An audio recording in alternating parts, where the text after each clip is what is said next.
दोस्तों, आज की हमारी कहानी है मालकिन। जेठानी जी, आप मेरी सास बनने की कोशिश मत कीजिए। मेरा भी दर्जा इस घर में वही है जो आपका है।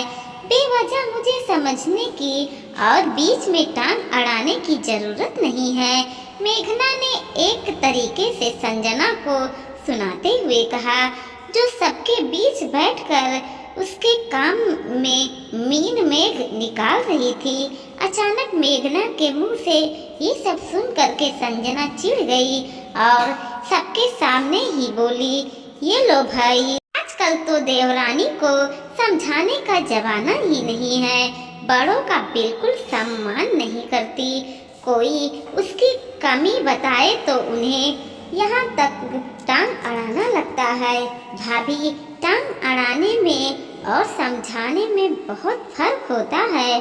समझाते समय सबके बीच बैठकर बुराई नहीं की जाती है, जो आप इतनी देर से मेरे बारे में किए जा रही हो। अगर कोई कमी थी तो आप अकेले में भी मुझसे समझा सकती थी, मेघना ने कहा। अगर इतना ही सबके सामने अपनी कमी आने से डर न लगता है तो गलतियां करती ही क्यों हो? क्यों मौका देती हो दूसरे के सामने बोलने का? संजना ने बेशर्मी से कहा।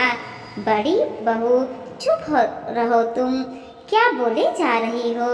घर में रिश्तेदार मौजूद हैं और तुम सबके सामने ही शुरू हो गई। अगर काम में मदद नहीं करा सकती हो ना तो क्लेश भी करने की जरूरत नहीं है। चुपचाप शांति से बैठ जाओ। अब की बारी बुआ सास बिमला जी बोली। बिमला जी की बात सुन करके संजना चुप हो गई। आखिर बिमला जी के सामने क्या ही बोलती। वैसे भी बिमला जी का रुतबा और औधा दोनों ही ऐसा था कि उनके सामने कोई बोलता ही नहीं था।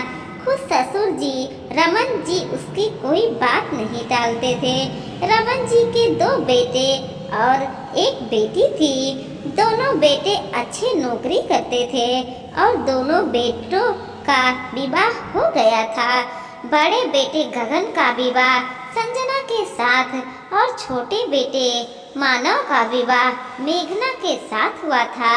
वहीं ननद सुभी की आज सगाई थी। बेटों की शादियों के समय तो रमन जी की पत्नी थी, उन्होंने सब कुछ संभाल लिया था, लेकिन 1 साल पहले ही उनका देहांत हो गया था। तो ऐसे में बिमला बुआ को उन्होंने पहले ही हर काम के लिए बुला लिया था। उन्हें आए हुए भी लगभग 1 हफ्ता हो चुका था। वो अपने सभी जिम्मेदारियों से मुक्त हो चुकी थी। बेटे बहू भी सब अच्छे थे। तो अपने मामा जी की स्थिति देखकर उन्होंने बेटे बहू ने उन्होंने आराम से 1 महीना यहाँ रुकने के लिए कह दिया। आखिर 20 दिन बाद ही सुबह की शादी थी। बिमला बुआ भी कमर कस करके सारे काम संभाल रही थी। वो कोई कमी नहीं रखना चाहती थी, पर इस 1 हफ्ता में ही उन्होंने एक बात जरूर नोटिस कर ली थी कि बड़ी बहू संजना छोटी बहू मेघना पर कुछ ज़रूरत से ज़्यादा ही हुक्म चला रही थी। जैसे वो मेघना की सास हो। संजना शुरू से ही कामचोर और मुंहफट थी, पर सास के डर से वो चुप रहती थी। जब 1 साल पहले संजना और मेघना की सास की मृत्यु हुई तो एक तरीके से वो आजाद हुई थी। ऊपर से आए गए लोग हमदर्दी जताते हुए उससे यही बातें कहे, अब तुम घर की बड़ी बहू हो, अब सब कुछ तुम्हें ही संभालना है। इस पर सोने पर सुहागा कि ससुर जी घर के कामों के लिए तो मेघना को आवाज देते, लेकिन पैसे टको घर के राशन वगैरह के लिए संजना को आवाज देते। बस यही देखकर सब वो खुद को ही घर की मालकिन समझने लगी, मेघना पर हुक्म चलाने लगे। जब एक दो बार मेघना ने कहा तो रमन जी ने जवाब दिया, छोटी बहू संजना घर की बड़ी बहू है, वो जो कहती है कर दिया करो, घर की एकता के लिए जरूरी है। यह सुन करके मेघना तो चुप हो गई, लेकिन संजना की हिम्मत बढ़ गई। धीरे धीरे काम की सारी जिम्मेदारियां उन्होंने मेघना पर ही डाल दिया। न सिर्फ जिम्मेदारियां डाली थी, बल्कि वो तो अब उसे सुना भी देती थी। भला मेघना भी क्यों सुने। इस कारण कई बार मेघना और संजना में तकरार तक हो चुकी थी, लेकिन संजना तो समझने का नाम ही नहीं ले रही थी। हर बार संजना बस एक ही बात कहती थी, अब ये घर मेरा है, ये मेरी जिम्मेदारी है, इसके सही और गलत के बारे में सोचना, इसलिए जैसा मैं कहूँगी वैसा करना पड़ेगा। ये सब सुन करके मेघना चिढ़ जाती, दीदी घर तो सबका बराबर ही है, मम्मी जी मरते समय ये आपके नाम लिखकर नहीं गई थी। लेकिन संजना उल्टा बात का बतंगड़ बना देती। मेघना भी बराबर लड़ सकती थी, लेकिन सुभी की आंखों में आंसू देख कर करके वो चुप हो जाती। आखिर सुभी अपने मन ही हर बात मेघना से ही तो कहती थी। संजना को तो उससे कुछ खास लगाव नहीं था। खैर, जब सुभी की शादी पक्की हुई तब संजना बुआ को रमन जी ने खुद उनके घर जाकर लेकर आए थे। तब उन्होंने बताया था कि घर का माहौल सही नहीं रहता, आजकल बहुओं में तकरार हो जाती है, इसलिए तुम ही आकर संभालो। बिमला बुआ ने पहले ही दिन ही भाप लिया कि संजना अपने आप को घर की मालकिन समझने लगी है।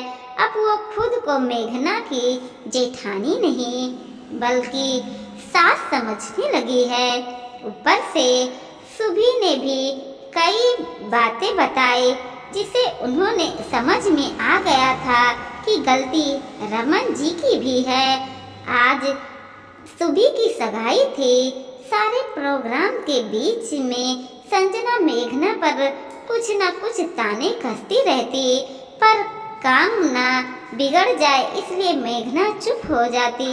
लेकिन जब लड़के वाले रवाना हो गए और घर में कुछ खास रिश्तेदार ही बचे, तब मेघना ने संजना को जवाब दे ही दिया। खैर, बिमला बुआ ने बीच में आकर बोलकर बात को वहीं खत्म कर दिया। लेकिन यह देख करके रमन जी ने उनसे कहा, देखा मैंने कहा था ना, यही सब हो रहा है हमारे घर में। दोनों बहुएं कब तकरार करने लग जाती हैं, पता ही नहीं चलता। भैया, गलती सारी क्यों बहुओं की है? बड़ी बहू में बिल्कुल भी बड़प्पन नहीं है, तो भला छोटी बहू कब तक सुनती रहेगी? फिर ऊपर से आप घर की एकता के लिए छोटी बहू को ही झुकने को कह रहे हो। भला ये भी कोई संभव है? गलती तुम्हारी भी तो है। बिमला बुआ ने कहा, दीदी मेरी क्या गलती है? रमन जी ने सवाल किया। जब तुमने खुद घर को देख के ही बड़ी बहू और छोटी बहू पर बस हुक्म चलाती रहती और घर के कामों में उसकी मदद तक नहीं करती है, तुम्हें उसी समय बड़ी बहू को रोकना चाहिए था। पर तुम क्या कहा? छोटी बहू घर की एकता के लिए तुम चुप रहो। छोटी बहू को सिर्फ घर के कामों के लिए बुलाया जाता है, जबकि बड़ी बहू को पैसा टको बाजार के कामों के लिए क्यों कहीं लिखी कि घर की छोटी बहू घर का काम करेगी और घर बड़ी बहू में इतना भेदभाव क्यों? बिमला बुआ ने कहा तो रमन जी को अपने गलती का एहसास हुआ। तो दीदी, मैं काम करता हूँ, मैं घर के कामों को बराबर में बांट देता हूँ और पैसा टके का काम भी कभी छोटी बहू कर लेगी तो कभी बड़ी बहू कर लेगी। करके देख ले भाई, मुझे तो नहीं लगता कि अब ये सफल होगा, क्योंकि बड़ी बहू को अब हुक्म चलाने की आदत जो हो गई है, आजाद रहने की आदत हो गई है। भला अब वो बहू की तरह क्यों काम करेगी?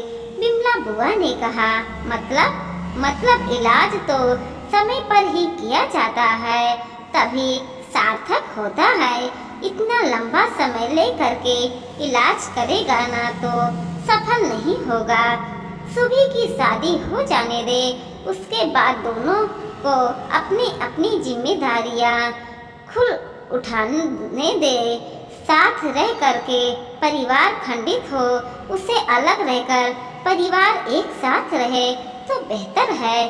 खैर, रमन जी को बिमला बुआ की बातों तो समझ में आ गए, पर फिर भी सुबह के शादी के बाद एक बार उन्होंने घर के कामों को दोनों में बराबर बांटने की कोशिश की, लेकिन संजना ने एक दो दिन तो जैसे तैसे किया, पर उसके बाद घर का माहौल को बहुत ज़्यादा ही खराब हो गया।